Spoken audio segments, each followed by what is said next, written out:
स्वीकार कर रही है कि उनकी नाकामी की वजह से पेपर लीक हुआ है। प्रियंका जी ने भी कहा है कि उसकी सीबीआई जांच हो, कार्रवाई हो। 6 महीने की अवधि पे तो विश्वास नहीं किया जा सकता।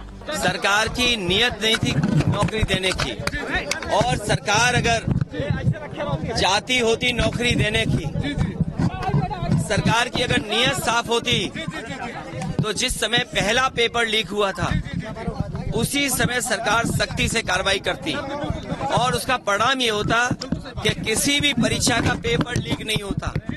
और आज केवल पुलिस भर्ती के पेपर लीक के आरोप नहीं है, बल्कि आरओ एआरओ की जो भर्ती हुई उसमें भी बड़े पैमाने पे छात्र नौजवान धरना दे करके बैठे हैं लोक सेवा आयोग के सामने।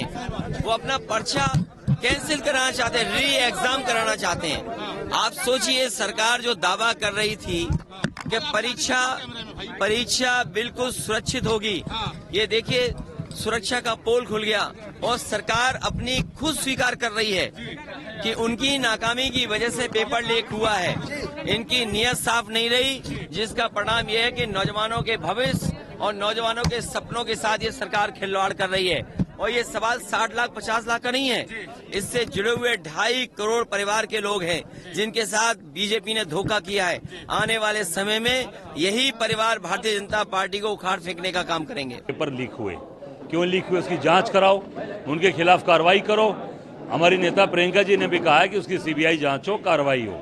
निश्चित तौर से ये पूरा दाल काली नहीं, पूरा का पूरा दाल काली है और ये जानबूझकर सब चीजें की जा रही हैं। और केवल आज जो बड़ी बड़ी बात बोली जा रही है, आज आप देखेंगे एक परसों एक ब्रजेश पाल ने सुसाइड कर लिया, वो भी पुलिस भर्ती में एग्जाम दिया था 18 तारीख को उसने, देखा कि कुछ नहीं होने वाला, सारे लीक कर गए, उसने अपनी डिग्री जलाई और सुसाइड कर लिया। यही कारण है कि बच्चे आज अवसाद में हैं और नशा की तरफ जा रहे हैं। जो राहुल जी ने कहा, निश्चित तौर से ये तत्काल परीक्षा कराएं और ईमानदारी से परीक्षा कराएं, जिससे कि आम जनमानस को उसकी आशा है उसके अनुरूप करें। यात्रा को भी आप जो मानते हैं, यात्रा में लगातार राहुल गांधी बिल्कुल यात्रा, ये जो आज न्याय के लिए निकाले हैं राहुल जी, या अत्याचार अन्याय के खिलाफ ये राहुल जी ने जो आवाज उठाई है, ये यात्रा का ही असर है कि ये जो है आज पुलिस परीक्षा निरस्त करना पड़ा इनको। देखिए, ये जो निर्णय है ये निर्णय अधूरा है। पहला, 6 महीने की अवधि किसी भी एंगल से विश्वास पे नहीं रखी जा सकती, क्योंकि जिस प्रकार से ये सरकार हर भर्ती में, हर एग्जाम में इस प्रदेश के युवाओं के साथ धोखेबाजी, लूट खसोट करती आ रही है, तो 6 महीने की अवधि पे तो विश्वास नहीं किया जा सकता। और इस देश की न्याय व्यवस्था क्या कहती है?